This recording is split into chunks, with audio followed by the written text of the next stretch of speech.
नमस्कार, आप देख रहे हैं दिनेश टॉक्स। इसे देखना तो बनता है भाई। आज के वीडियो का जो टॉपिक है ना वो है अरुण पवार वर्सेस हुंडई। अब ये क्या मामला है मैं आपको पहले थोड़ा समरी बता देता हूँ। अरुण पवार नाम से जो यूट्यूब चैनल है, काफ़ी पॉपुलर यूट्यूब चैनल है। कार के रिव्यूज़ करना, कार के बारे में बताना, जो भी डिलीवरी वगैरह होती है उससे रिलेटेड भी बहुत सारी जानकारियाँ देते रहते हैं। अभी उन्होंने क्या एक वीडियो अपलोड किया जिसको मैंने देखा और उसमें उन्होंने ये दिखाया कि उनके जो ब्रदर हैं, कजिन ब्रदर हैं अजीत, वो दरअसल हुंडई क्रेटा लेने गए थे और उन्होंने उसकी डिलीवरी भी ली। डिलीवरी लेने के बाद जो है, क्योंकि सर्दियों में शायद उन्होंने वो गाड़ी परचेज़ की थी और उस समय एसी वेसी उन्होंने शायद इतना चेक नहीं किया और यूज़ भी नहीं किया क्योंकि ज़रूरत नहीं पड़ी। लेकिन जब गर्मियाँ आई, अभी स्टार्ट हो रही हैं, तो उन्होंने एसी चलाना चालू किया था। ये कुछ टाइम पहले की बात है। तो उन्होंने जब चलाया तो उनको लगा कि यार ये तो काम नहीं कर रहा ठीक से।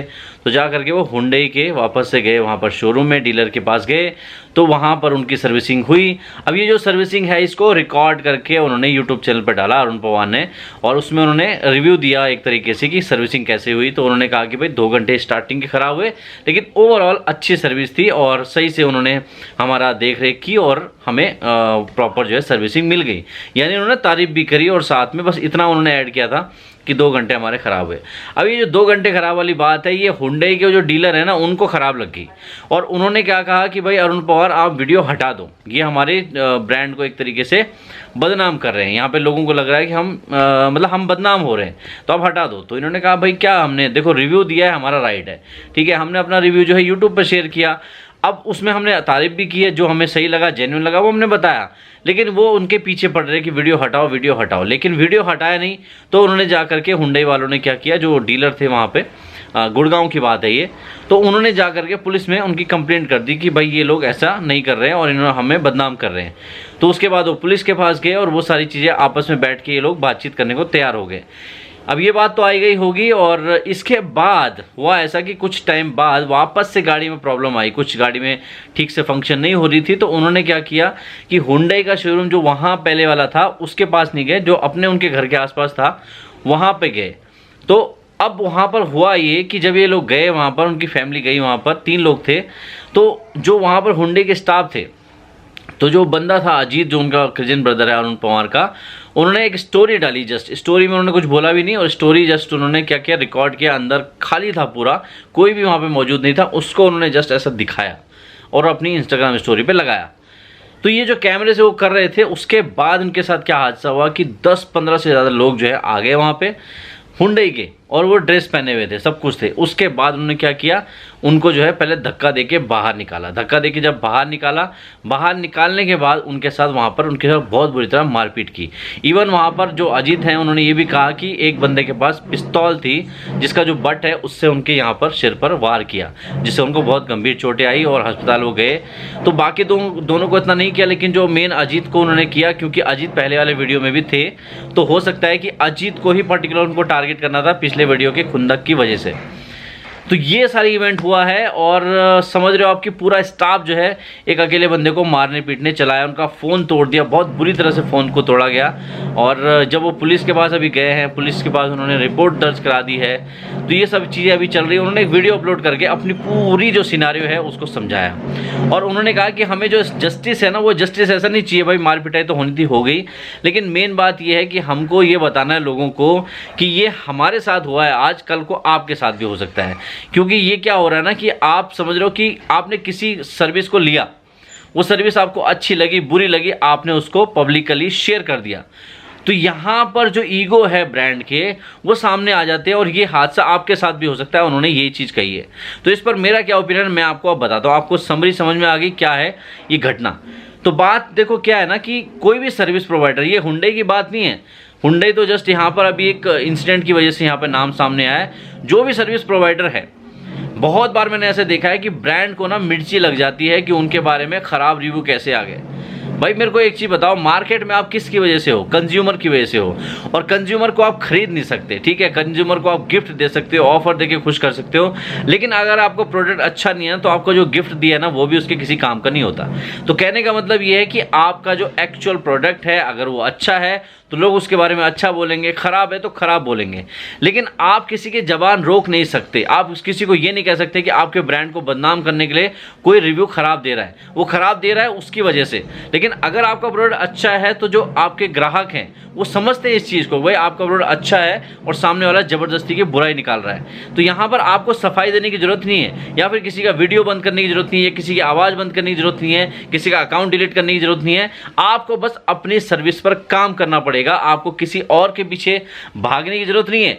अब हुंडई के बारे में आपको बताता हूँ। हुंडई को लगता है इंडिया में बिजनेस नहीं करना सही से, क्योंकि यहाँ पर हुंडई का जो आपने देखा होगा ना, पहले हुंडई पाकिस्तान ने जो कश्मीर सॉलिडरिटी डे के बारे में जो पोस्ट डाली थी, तो वहाँ पर इंडियन यानी कि इंडिया में इनका सबसे ज़्यादा बड़ा बिजनेस है। इंडिया की तरफ से ये रिएक्शन आया कि भाई हमारा उनसे कोई लिंक नहीं है, हमारा कोई लेने देने नहीं है और हम उनकी बातों से सहमत नहीं है। अरे भाई साहब, माफ़ी तो मांग लेते। हुंडई ब्रांड तो एक ही है ना। कार जो बिकती है वो किसकी वजह से बिकती है? हुंडई की वजह से बिकती है। वो ऐसा तो नहीं है कि हुंडई पाकिस्तान का नाम यूज़ करके हुंडई का अलग हो जाएगा। तो ऐसे ही यहाँ पर जो डीलरशिप है, भले वो डीलरशिप किसी और बंदे की ओन की हुई है आपका ब्रांड की नाम यूज़ करके, लेकिन नाम किसका खराब हो रहा है? हुंडई का।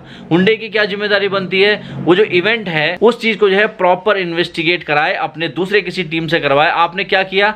उसी जो डीलरशिप वाला शोरूम है वहीं को आपने जांच दे दी। मतलब जिन लोगों ने पिटाई की वही आपका जांच रिपोर्ट बना के देंगे। वो क्या कहेंगे? वो ये कहेंगे कि हमने मार पिटाई की, और जो सीसीटीवी फुटेज है अंदर की बाहर की सबसे पूरा खुलासा हो जाएगा। जैसे कि अरुण पवार की तरफ से दावा किया गया उनके भाई की तरफ से कि यहाँ पर उनकी तरफ से कुछ भी नहीं बोला गया, उन्होंने जस्ट एक वीडियो रिकॉर्ड करके रखा था, उसके बाद वो लोग आए और सीधा मार पिटाई लग गए करने। तो कहने का मतलब ये है कि जो यहाँ पर सच्चाई है उसको सामने लाने के लिए हुंडई को एक्टिवली सीरियसनेस होकर आगे आना पड़ेगा। जाँच किसी और टीम से करवाओ, और करवाने के बाद अगर आपको लगता है कि आपका जो स्टाफ है उन्होंने मार पिटाई की है तो जा करके सबसे पहले उस डीलरशिप को बंद करवाओ।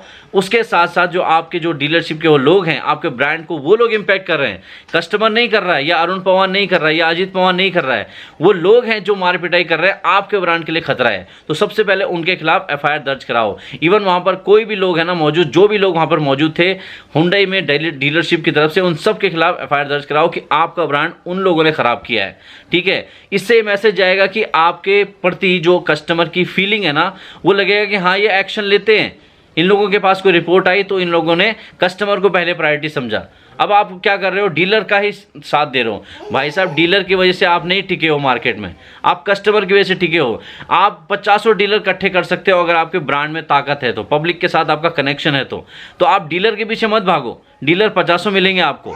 तो मेन चीज़ ये है इस मामले में हुंडई को जो है अपने ब्रांड को अगर बचाना है इंडिया के अंदर, क्योंकि वैसे ही उसकी बहुत फजीयत हो चुकी है। जिस हिसाब से उन्होंने हुंडई पाकिस्तान का विरोध भी किया, विरोध नहीं भी किया, मतलब गोलमोल तरीके से जो बातें की ना, उसकी वजह से ब्रांड तो उनका डाउन हुआ ही है।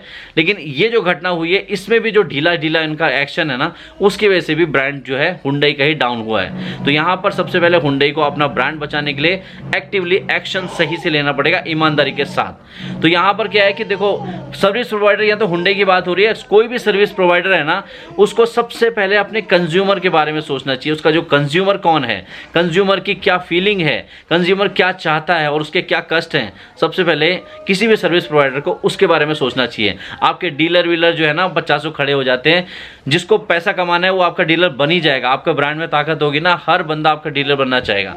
तो इसलिए उनके पीछे भागने की जरूरत नहीं है।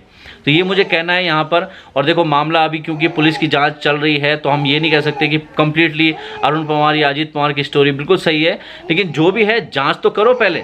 और उस बंदे के साथ चोट लगी है वो तो उसने खुद नहीं लगाई होगी, चोट लगी है, मार पिटाई हुई है, लेकिन उसका मार पिटाई शुरुआत होने का रीज़न क्या है, वो सब चीज़ें जो है जांच के बाद ही सामने आएंगी। जो सीसीटीवी फुटेज है उनकी जांच करके आएगी, तो उसकी प्रॉपर जांच होनी चाहिए। लेकिन इसमें सबसे ज़्यादा जिसकी परीक्षा है वो है हुंडई को अपना ब्रांड बचाना है इंडिया के अंदर, तो उसको एक्शन लेना पड़ेगा। आपको क्या लगता है इसके बारे में? कमेंट सेक्शन में जरूर बता देना। और अरुण पवार का जो वीडियो अगर आपने नहीं देखा है तो उसका लिंक भी डिस्क्रिप्शन में दे रहा हूँ, जाके आप वहाँ भी चेकआउट कर सकते हैं। और इस वीडियो को भी जितना हो सके शेयर करें ताकि लोगों को इसके बारे में पता चले।